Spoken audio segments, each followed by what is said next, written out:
Estamos de volta com Saberes em Pauta, esse programa de hoje especial dedicado às interfaces educação, arte e as multilinguagens aí que também precisam ser exploradas pelos nossos alunos, pela sociedade no geral. E agora eu estou aqui ladeado já com dois expoentes importantes a partir das suas linguagens que vão também nos presentear com os seus saberes. Aqui ao meu lado, Daniel, que é o diretor do Teatro da Paz. Olha só, gente, o Saberes em Pauta recebendo o diretor do Teatro da Paz pela TV Educativa do Pará. Daniel estudou e é formado em música, fez mestrado nos Estados Unidos e desde os 9 anos estuda música. Cantou pela primeira vez, e não poderia ser diferente, nessa casa maravilhosa de espetáculo que é o nosso Teatro da Paz. Ele assumiu a direção do teatro em 2019, com o intuito de abrir as portas para a população, com políticas de inclusão, visitas guiadas, conhecer a história. Tem muita história o teatro, não é, Daniel? Vamos já falar sobre isso. E também estou com o nosso quadrinista, é isso, Leonardo Dressan. Eu penso que seja isso. Ele também é ilustrador, escritor. A sua primeira experiência como escritor aqui na 25ª Feira Panamazônica do Livro e das Multivozes. Vai render, hein? Daniel, teatro fundado no século XIX, nós estamos no século XXI. No século XIX, nem todos tinham acesso ao teatro. E hoje, no século XXI, todos têm acesso? Eu sei, eu tenho acompanhado que uma das tuas bandeiras como diretor do teatro é abrir as portas. As pessoas sonham ainda adentrar no Teatro da Paz. Esse sonho é possível, Daniel? Mais do que nunca é possível. E realmente essa é uma das nossas bandeiras. O que acontece? As pessoas percebem aquele prédio que é suntuoso, né? É um teatro monumento. Ele está na classe dos teatros monumento. Então a pessoa que passa ali fora, olha aquele teatro, às vezes se assusta. E a gente está tentando desconstruir essa imagem dessa falta de acesso. E pelo contrário, estimular que as pessoas se apropriem, porque é um teatro do povo. Ele é mantido com os impostos. Então é um teatro para que todo mundo sinta, tenha essa sensação de pertencimento. E a gente está estimulando, inclusive, porque tem um mote que a gente costuma usar, que é o conhecer para preservar.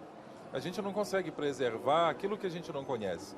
Mas no momento que as pessoas entram, que elas se deparam com aquilo ali, que elas entendem que é do povo e que elas podem, e nós temos um monte de espetáculos que são gratuitos justamente para favorecer isso, elas começam a ter uma outra relação com o teatro. E a gente tem conseguido realmente levar, através dessas políticas que a gente tem desenvolvido, com os concertos que são gratuitos, com os nossos concertos didáticos, onde a gente traz para dentro do teatro as crianças das escolas públicas municipais e estaduais, com a nossa visita guiada. Tem um dia na semana que a visita guiada, que é a quarta-feira, que a visita guiada é gratuita.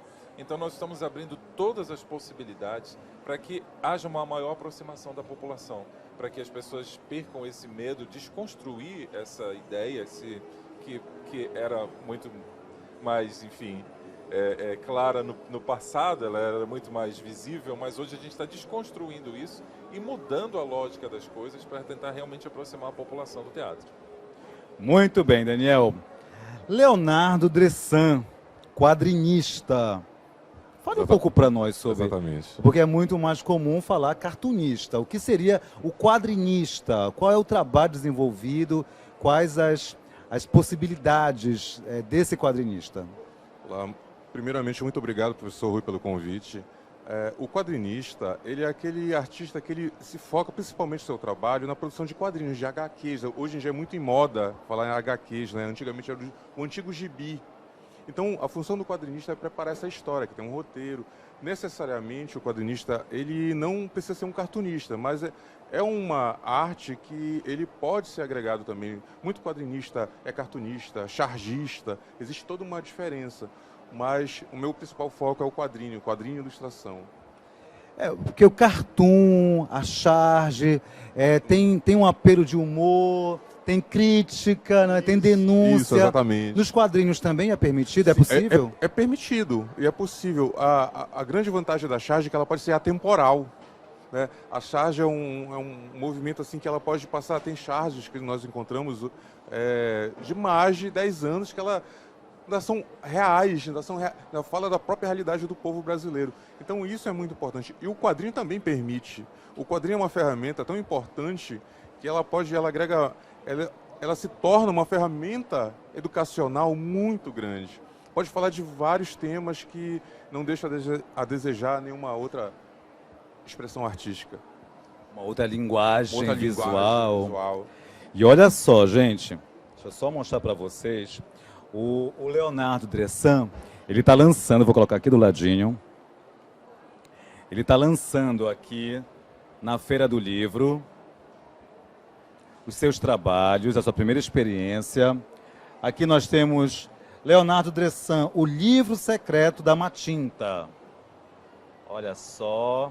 Fala um pouquinho, vai comentando aí, Leonardo. Esse livro ele faz parte de uma coleção, né? A Matinta é a minha primeira experiência escrevendo, a primeira experiência nesse sentido. Ele faz parte de um pacote, de uma coleção de livros, O Livro Secreto da Matinta, esse é o volume 1. Tem um volume 2, O Livro Secreto do Mapinguari e O Livro Secreto do Curupira. Isso faz parte de um box que eu estou lançando. Então, aqui para a feira, eu resolvi lançar apenas O Livro Secreto da Matinta, volume 1. E assim, é muito comum nós escutarmos, é uma entidade muito forte no imaginário popular, né, amazônico como um todo. Sim, sim. E ele é muito comum a gente ter livros falando sobre a Matinta. E um dia eu estava conversando com um amigo meu, artista plástico, ele me falou assim: poxa, Leonardo, é sempre a mesma coisa, que tal a gente criar uma nova perspectiva? Eu fiquei, nossa, assinei o alerta. Então, nesse livro, é recheado de microcontos que fala assim, é a Matinta contando a história. Ela é o narrador observador, é o narrador personagem, e ela conta a visão dela sobre determinados assuntos, fenômenos mitológicos que ela mesma participa. Muito interessante. A Matinta já esteve no Teatro da Paz, Daniel? Em algum espetáculo, em alguma produção? Ela já esteve, e também outras entidades da natureza. E o Teatro da Paz é cheio de histórias, o Teatro da Paz é cheio de contos ali. E ainda essa semana, uma das nossas colaboradoras lá ficou apavorada porque teria visto um dos vultos que sempre estão por lá circulando. Mas eu costumo dizer, olha, não fiquem preocupados, porque eles gostam de arte, então eles são pessoas do bem, são espíritos do bem, que estão aqui no teatro. Daniel, comenta um pouquinho como é que está sendo o agendamento para os nossos professores da rede, da SEDUC, que queiram levar os seus alunos. Como deve ser feito a marcação, o agendamento? É muito tranquilo. É bem simples. É descomplicado, Sim. Muito simples. Você pode mandar um e-mail para pautastp@gmail.com ou você pode diretamente procurar o setor de produção e pautas do Teatro da Paz. Basta chegar lá no horário comercial, ou se você quiser pode fazer isso por e-mail. Você manda um e-mail dizendo qual a entidade que você está ali representando, qual é a data que você gostaria de fazer a visita. E também nós temos espetáculos que são gratuitos, tanto da Orquestra Sinfônica quanto da Amazônia Jazz Band, que também a gente pode receber as escolas desde que previamente acordado. Então, é super descomplicado, a gente está de portas abertas para receber você, receber sua escola, para que você possa trazer esses alunos e desfrutar desse templo sagrado ali da nossa cultura. Eu já aproveitei, já falei com o Daniel, já fiz uma marcação para alguns alunos que vai acontecer agora, vão estar em Belém, e vai acontecer no mês de novembro. Aguarde, nós teremos novidade aqui pela TV Educativa do Pará, no Saberes em Pauta. Muito bem. Leonardo, e aí, além do livro Secreto da Matinta, segura aqui, Leonardo, a sua obra. O Leonardo também está trazendo uma série muito interessante. Esse aqui é o primeiro da série, que é o Té Doida. É isso, Leonardo? Té Doida? Conta um pouquinho para nós, as aventuras de Pitiu e Chibé. Isso, É isso? Isso foi a minha primeira percepção sobre... Eu estava na época na faculdade e estava procurando falar sobre algum assunto que realmente me remetesse... A gente é um verdadeiro sonhador, né? Quem trabalha com arte é um eterno sonhador. E um dia eu estava procurando, nossa, eu preciso fazer alguma coisa, aí eu vi uma briga entre uma garça e um urubu disputando lixo ali no canal do Tucunduba. Nossa, deu um estalo, eu disse, é isso que eu vou falar sobre problemas ambientais, tirei a garça do contexto e acrescentei mais um urubu. E comecei a trabalhar isso, só que eu ainda não tinha um foco, eu não sabia muito bem como abordar esse assunto. Aí começaram os convites para escolas.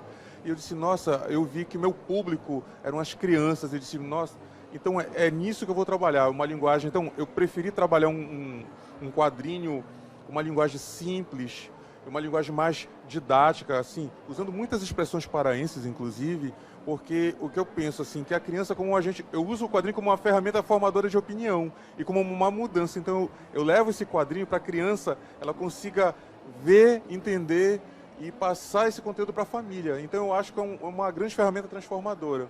E isso foi... O primeiro quadrinho ele era focado principalmente em reciclagem. O segundo, eu já comecei a falar sobre o problema de queimadas. E no terceiro, que é esse que o Rui está em irmão, já a poluição no mar. Então eu acho que é uma coisa que a gente tem que tratar, a gente tem que levar. E assim, para não ficar um assunto pesado e chato, que o meu grande medo era se tornar um assunto, falar de ecologia, para não se tornar um assunto chato. Então eu sempre trato com um bom humor, falo com uma forma bem lúdica, para a criança entender, mas mesmo assim passar a mensagem. Muito interessante. E aí eles estão aqui, os dois personagens. Vai contando um pouquinho, vai comentando. Esses dois personagens... Eu até brinquei que era alguma praia lá da Ilha de Mosqueiro, é isso? O contexto, Pode ser. Pode ser. A facilidade que ele deixa...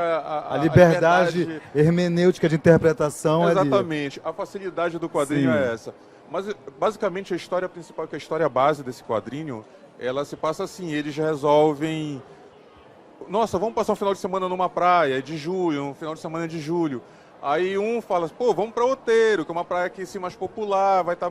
né, fica no nosso subconsciente como uma praia popular seja mais suja. E o outro, não, eu tô querendo uma coisa mais elite.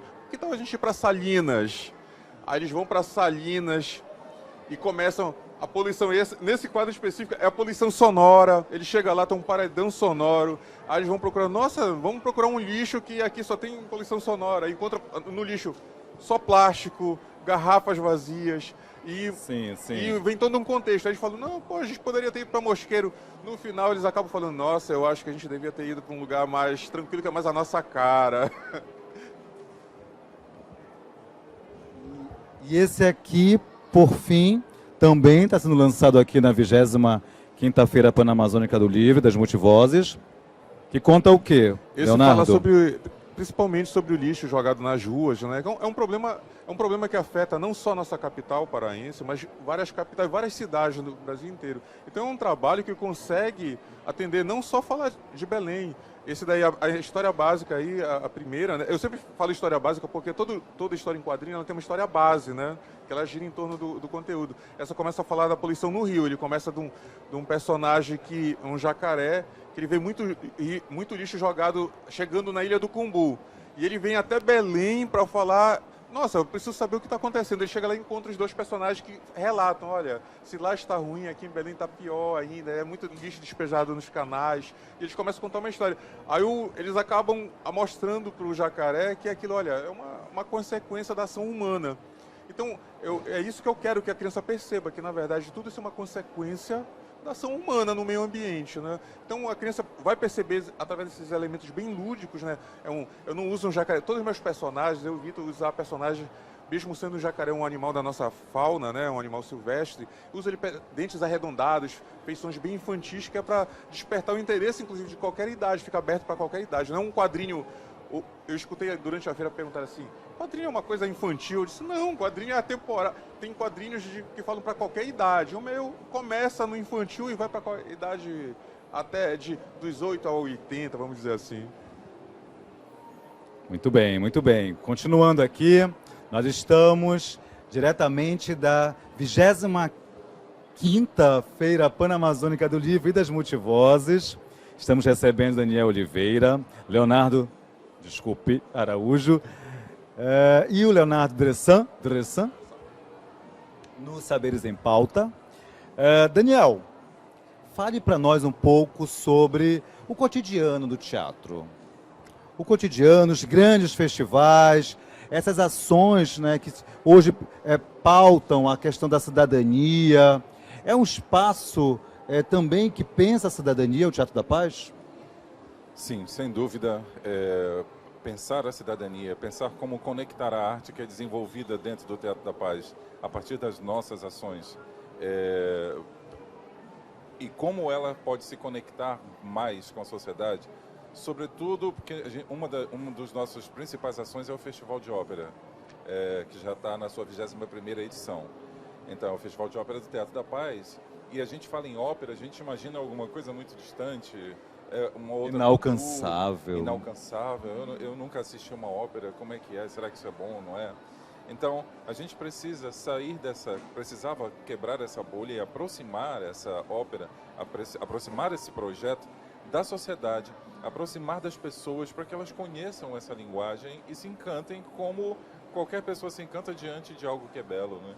Enfim, todas as óperas trazem aquela música que é tocante, enfim, são várias temáticas. A gente também tenta fazer montagens que usem elementos do contexto atual para que as pessoas se vejam representadas ali de alguma forma. A ópera permite isso tudo. Então, a forma que nós encontramos para trazer fazer esse link não só trazer as pessoas para dentro do teatro e dar oportunidade de elas assistirem, também como levar as nossas ações para fora do teatro. Daniel, comenta para nós o projeto, que é sensacional, eu acho tão legítimo esse projeto, Sons da Liberdade. Esse projeto, ele acontece dentro do projeto maior, que é o Festival de Ópera. Ele é uma ação dentro do Festival de Ópera. O projeto Sons da Liberdade, ele visa levar oficinas de capacitação para as unidades prisionais do Estado. Então, de que forma? A gente leva a oficina, capacita as pessoas. A gente tem oficina acontecendo na penitenciária masculina, na penitenciária feminina e no pavilhão que é LGBTQIA+, que é conhecido como pavilhão rosa. Então, essas oficinas são levadas a essas pessoas com o intuito de poder capacitá-las e que tão logo elas saiam para um regime semiaberto ou efetivamente tenham cumprido ali as suas penas, de alguma forma elas possam ser reinseridas no mercado de trabalho, tendo sido capacitadas para tal. E a nossa intenção é justamente levar as oficinas e no momento em que esse indivíduo que foi atendido pelo projeto saia, a gente poder nós mesmos contratar. E a gente já teve um fruto disso. O Rafael, que é uma das pessoas que foi atendida com a oficina de visagismo, que foi destinada ao pessoal da comunidade LGBTQIA+. Pavilhão Rosa. O Pavilhão Rosa. Quando ele saiu, nós pudemos contratá-lo para ser justamente aquele assessor ou ajudante do nosso visagista da ópera. Então ele já trabalhou na ópera em março, contratado dessa vez. Genial. E agora, recentemente, nós conseguimos um aporte financeiro da Embaixada da Áustria, que gostou muito do projeto e resolveu bancar uma parte desse projeto. E nós vamos pagar um salário mínimo para 4 egressos do sistema. E o Rafael já é um desses. Ele agora não só foi contratado temporariamente para participar da ópera como auxiliar do visagista, mas agora ele vai receber um salário mínimo para voltar para a penitenciária, para ajudar a ministrar o curso que ele próprio recebeu. E a gente quer com isso que, ao retornar, ele possa contar uma outra história. Ele possa contar que tem jeito, sim, que o único caminho quando se sai dali não é voltar para o crime, que é o que geralmente a gente percebe acontecer, mas que eles têm uma chance na vida e que eles podem, através desse festival, através do Sons de Liberdade, além da capacitação, ter também algum nível de empregabilidade no mercado quando saírem do sistema. Espetacular esse projeto, não é, Daniel? A sociedade precisa compreender que esse processo de reabilitação, de ressocialização, essa volta, né, depois do cumprimento da pena, a sociedade tem que abrir os braços, e o teatro já está realizando isso, oferecendo essas formações, né, essas participações. muito interessante. Parabéns mesmo a esse projeto, Daniel. Leonardo, e como foi essa história? A gente conversava ainda há pouco aqui. Como foi essa história de que tudo isso, né, toda essa tua produção coincide com o sucesso dessa homenageada da Feira do Livro, a grande homenageada da Feira do Livro, que é a nossa maravilhosa Dona Onete. Conta para nós. Nossa, foi uma coisa assim que eu não esperava, foi mera casualidade, chame de destino, cosmo, o que for. Quando eu tive essa ideia de criar o personagem, né, a primeira coisa que a gente pensa num personagem quando está criando é a personalidade dele. Após isso vem um nome, né? Pelo menos é o meu processo criativo. Aí eu pensei no nome, nossa, eu quero um tema que seja bem identificado pela população e identifique logo de imediato. Resolvi colocar um nome de um Pitiu e o outro de Chibé. Né? Os nomes são bem claros. 2 meses depois, a Dona Onete lança no meio do Pitiu. Muitas pessoas me mandaram mensagem pensando que tinha sido uma ação promocional, né? Assim, foi mera casualidade, mas para mim rendeu muitos contatos. Muita gente começou a seguir nas redes sociais através disso e proporcionou justamente isso, das pessoas conhecerem os personagens sem eu ter nem me dedicado tanto a isso, porque ainda era um projeto, ainda ele não estava solidificado. E para mim foi uma grande surpresa, uma grata surpresa, uma grande felicidade. Ainda pretendo falar pessoalmente isso para a Dona Onete, o quanto ela melhorou o meu trabalho, né? Porque a partir disso eu disse, nossa, eu preciso até ter um cuidado agora com os personagens, eu não posso fazer qualquer coisa. Dona Onete dando todo esse abre-alas para divulgação do trabalho. Nossa, não é todo mundo que consegue isso. Não por acaso, a produção artística aqui da TV Educativa do Pará, o nosso cenário aqui, ó. Nós temos aqui atrás do Daniel a garça, mais ali o urubu. Quer dizer que são personagens consolidadíssimos, são insígnias mesmo da arte, das linguagens, do ver-o-peso, dessas... São personalidades, não é isso? Exatamente. Se a gente for usar a questão imagética da coisa, sim, como sim. falar de ecologia, ver o peso sem tocar no assunto, ser urubu? Eu disse, nossa, isso é perfeito, casa perfeitamente. Prova que muita gente trabalha como urubu de vários formatos, né? Eu tinha que... E na tua leitura como quadrinista, esses personagens, os urubus, as garças, são os protetores, os guardiões daquele lugar. Eu evitei... Aqueles que protegem o ecológico, a natureza, as águas. É muito comum, quando a gente fala de urubu, as pessoas têm uma visão um pouco negativa sobre a ave, né?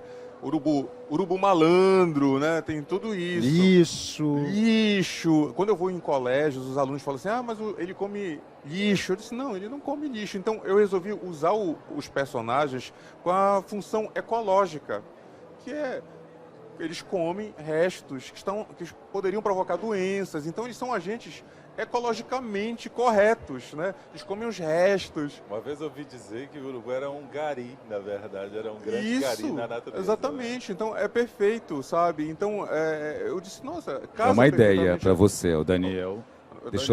Deixou aqui uma grande deixa. Uma grande deixa para você, já pensar em urubu gari, olha só.